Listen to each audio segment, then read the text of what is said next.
Glamorgan stayed ahead of their game on the third day of the LV County Championship contest against Gloucestershire in Swansea, the first day on which the batsmen got the better of the ball, just. Gloucestershire resumed on the third morning on 91 for 7, made from 59 overs, and that left them trailing by 117 runs. But they did have Hamish Marshall at the crease.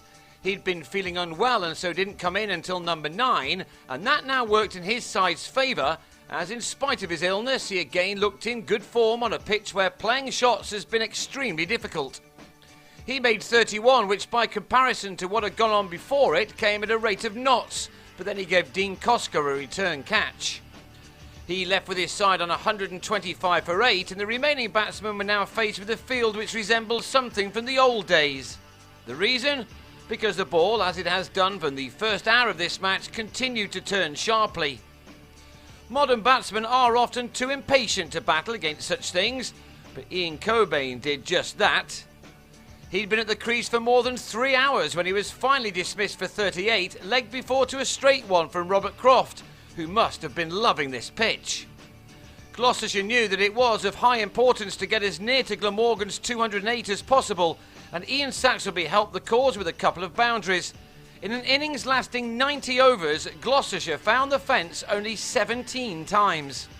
They were all out at the start of the 91st over for 165, as David Payne lobbed a catch back to Croft, who finished with figures of 4 for 51 from 29 overs. Gloucestershire would probably have been pleased to only trail on first innings by 43, especially when Payne had Gareth Rees caught at the wicket before he had troubled the scorers. It looked as if it was going to be another struggle for the batsman when Will Bragg kicked a full toss from Jack Taylor away right in front of his stumps. That was Taylor's first ball. The wicket left the Welshman on 26 for 2 after Alex Kidman, the Gloucestershire skipper, had opened the bowling with a spinner. Things began to change once Stuart Walters began to express himself. Few batsmen, if any, had decided to go after the bowling, but that's what the former Surrey man did, and it was a policy which worked extremely well for him. Marcus North avoided the pair against one of his former counties, and he too now looked to attack, here hitting Taylor for a 6. Walters became the first man to reach a 50 in this game as his side began to take control of proceedings. He'd needed only 62 balls to get there in an innings which was completely at odds with all that had gone on before it. 7 fours had been included. Naturally, it seemed he would eventually be undone by a spinner, and that was the case as he fell leg before to Rob Nichol for 56. That ended a stand of 73 for the third wicket, a partnership which had put Glamorgan well ahead of their opponents. Ben Wright now joined North to see if they could rub some salt into Gloucestershire's wounds. The visitors just had to see the back of North, and on 42 he gave them a chance by clipping Saxelby to Nichol.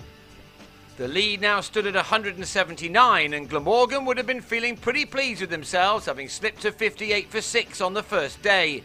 Jim Allenby and Wright now carried that lead above 200.